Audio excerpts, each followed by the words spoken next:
நீரின் பக்கம் இருக்கும் வரை என்னை கொல்லும் ஆண்மகன் இன்னும் பிறக்கவில்லை மாமா. எழும்பூர் தொகுதி முன்னாள் எம்எல்ஏ பரந்தாமன் சமூக வலைதளத்தில் வெளியிட்டுள்ள பதிவில் சேகர் பாபு மீது குற்றச்சாட்டை முன்வைத்துள்ளார். ஆனா என்ன தெரியுங்களா மேட்ரு, ஆக்சுவலி கொளத்தூர் மக்கள் ஸ்டாலினை தோக்கடிக்கல, கொளத்தூருடைய திமுக கட்சிக்காரர் தான் தோக்கடிச்சிருக்காங்க. சேகர் பாபு தான் அப்படின்னு சொல்லி அவங்க கட்சிக்காரங்க சொல்றாங்க. முதுகுல குத்திட்டு இல்ல முதுகுல குத்திட்டு இல்ல. அக்கட்சியின் தலைவர் ஸ்டாலின் எதிர்பாராத வகையில் தோல்வியை தழுவியதற்கு சேகர் பாபுதான் காரணம் என திமுக வட்டாரத்தில் பேசப்படுவது அதிர்ச்சியை ஏற்படுத்தியுள்ளது.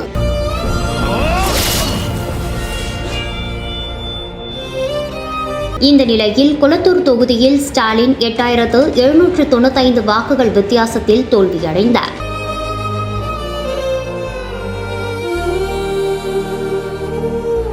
இந்த நிலையில் இந்த தோல்விக்கு யார் காரணம் திமுக வட்டாரத்தில் கேட்டதில் வடசென்னையில் திமுகவின் தளபதியாக செயல்பட்ட அமைச்சர் சேகர் பாபுவை நோக்கி கைகள் நீளுகிறது.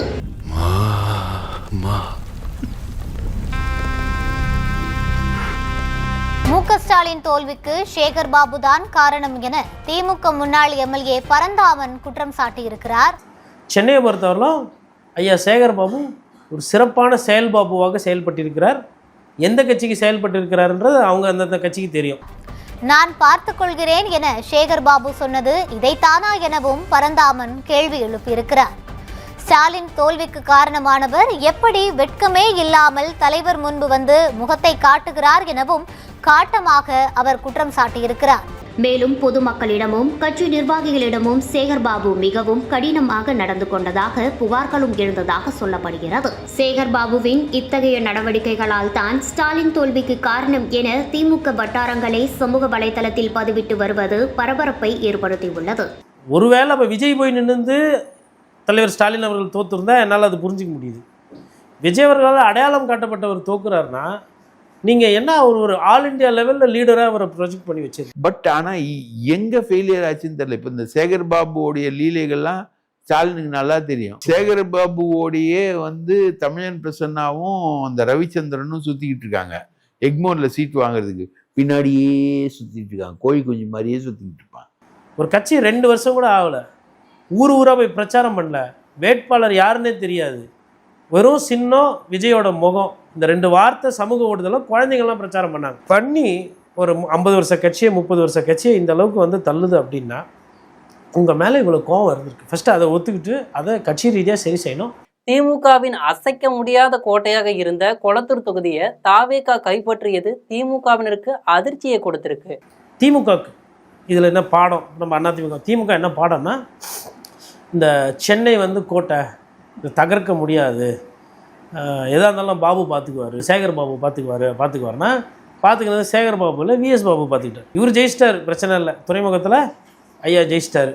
ஆனால் முதலமைச்சராக இருக்கிறவரை தோக்கடிச்சு விட்டார். பட் அவர் மட்டும் சேஃபா ஹார்பர்ல ஜெயிச்சிட்டாரு.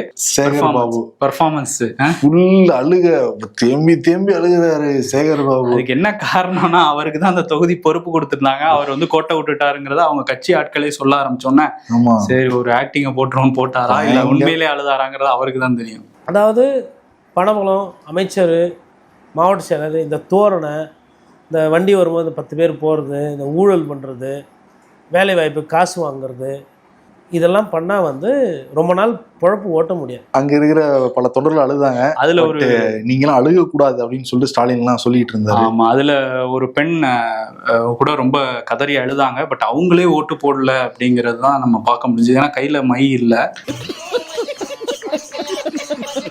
இதில் இன்னொன்று கூர்ந்து கவனிக்க வேண்டியது என்னென்னா, ஓட்டுக்கு காசு கொடுக்கறது இனிமேல்ட்டு அரசியல் கட்சிகள் தயவு செய்து நிறுத்திக்கணும். அந்த பணத்தை தூக்கிட்டு போயிட்டு பேங்க்கில் போடுங்க. இல்லைனா அது காசு ஊழல் பணமாக இருந்ததுன்னா புண்ணியம் தேடிக்கிறதுக்கு கோயிலுக்கு எதனா தானம் பண்ணுங்க, இல்லை சாப்பாடு வாங்கி இங்கே கொடுங்க. வாக்காளர்கள் இனிமேல் காசு கொடுக்காதீங்க.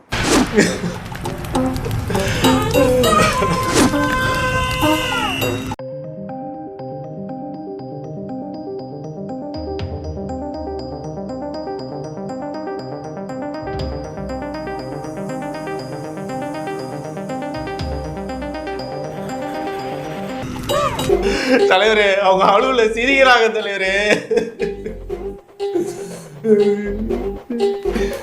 வீட்டில் என்னம்மா குழம்பு? மட்டன் குழம்பா? வந்துடுறேம்மா.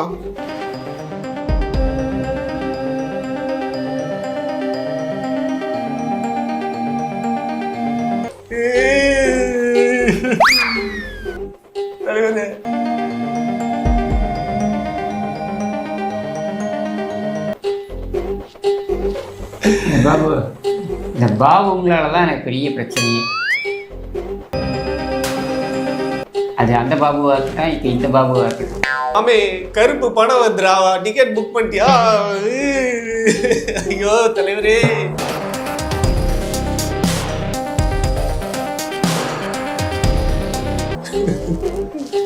சார், ஒன்று அழணும், இல்லை அழறா மாதிரி நடிக்கணும்.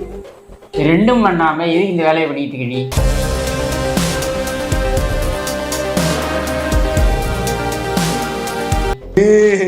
அது அப்படி இல்லை தலைவர். இப்படி இப்படி பண்ணுங்க தலைவரே, ரெண்டு கையும். இதான் தலைவர்.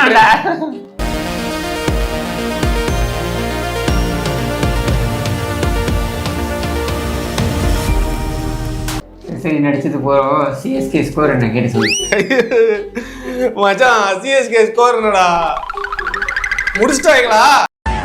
லாலா கடசாந்தி முன்னாலானே நம்புந்தே முன்னாலானே நம்புந்தே. அடுத்தது இவங்க பிரேமலதா. அவங்ககிட்ட கேட்டாங்க, இருங்க 2 நாள் பொறுங்க, விஜய் எங்கள் வீட்டு பிள்ளை. விஜய் நான் எப்பயுமே சொல்லியிருக்கேன் எங்கள் வீட்டு பையன்னு. அவருக்கு வந்திருக்காரு, வாழ்த்துக்களை அப்படிங்கிறாங்க. 1 வாரத்துக்கு முன்னாடி Vijay lollipop, you are a small பேபின்னாங்க. லாலிபாப் சாப்பிட்ற first step baby. You are not a hero, you are a little boy. Election முடிஞ்ச உடனே நீங்கள் விஜய் எங்கள் வீட்டு பிள்ளை, உங்கள் வீட்டு பிள்ளை உங்கள் வீட்டு பிள்ளை என்பது உண்மையாக இருந்தால் நிபந்தனையற்ற ஆதரவு விஜய்க்கு கொடுக்க தயாரா? மந்திரி வேணும், இத்தனை கோடி வேணும்னு கேட்காம நிபந்தனையற்ற ஆதரவை நான் விஜய்க்கு கொடுக்கிறேன், அவர் எங்கள் வீட்டு பிள்ளைன்னு சொல்லுங்கள், ஒத்துக்கிறேன். அன்னைக்கு லாலிபப் பேபி, இன்னைக்கு வந்துக்கிட்டு எங்கள் வீட்டு பிள்ளையா சொல்லணும்ல. அதனால் நிபந்தனையற்ற ஆதரவு கொடுங்க, உங்களை நாங்கள் பாராட்டுறோம் அப்படிங்கிறது இவங்களை பற்றி, பிரேமலதாவை பற்றின நம்முடைய கருத்து. அடுத்தது திருமாவளவன். அவர் என்ன சொன்னார் பார்ப்போம். என்ன விஜய்க்கு ஆதரவு கொடுப்பீங்களான்னு கேட்குறேன். இன்னும் சிந்திக்கலையா, இன்னும் முடிவே செய்யலைங்கிறது. இது குறித்து இப்போது நீங்கள் எழுப்பிய கேள்வி குறித்து நாங்கள் இதுவரை எதுவும் சிந்திக்கவில்லை, முடிவெடுக்கவில்லை. சிந்திச்சுட்டா, முடிவு செஞ்சுட்டா, காசு இல்லாமல் கூட்டணிக்கு போவீங்களா? மந்திரி கேட்காம கூட்டணிக்கு போவீங்களா? நீங்கள் மந்திரி பதவி கேட்குறத பற்றி ஆட்சேபனை இல்லை. நல்ல மந்திரியாக இருப்பீங்களா? உறுதி சொல்லுங்கள். விஜய்க்கு நாங்கள் இவங்களை திருமாவளவனை கூட்டணியில் சேர்க்காதீங்கன்னு சொல்கிறோம். காரணம் இருக்குது. அவர் இப்போ என்ன பண்ணுவார்னா, ஆதவ அர்ஜுனாவை வச்சு உங்களுக்கு ப்ரெஷர் கொடுப்பாரு, என்னை கூட்டணியில் சேருங்க, எனக்கு ஒரு மந்திரி கொடுங்கன்னு கேட்பார்.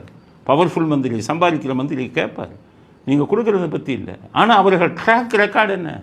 ஒவ்வொரு போலீஸ் ஸ்டேஷனில் போய் அவங்க கட்சிக்காரன் பூரா அநியாயம் அக்கிரமம் பண்ணிக்கிட்டு கட்ட பஞ்சாயத்து பண்ணிக்கிட்டு இருக்காங்க. போய் பாருங்கள் ஒவ்வொரு போலீஸ் ஸ்டேஷன்லையும். அப்போ விஜய் உங்களுக்கு தானே கெட்ட பேர் வரும்.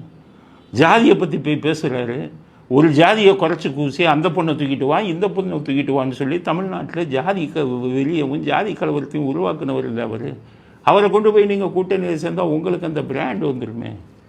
அதனால தான் நாங்கள் வேணாங்கிறோம். என்னடா எல்லாரையும் வேணாண்டா எப்படின்னா, காங்கிரஸை சேர்ந்துக்கன்னு தானே சொல்கிறோம், கம்யூனிஸ்ட்டை சேருங்க. இவங்கெல்லாம் ஜாதி இதில் அடிப்படையில் பண்ணுறவங்க.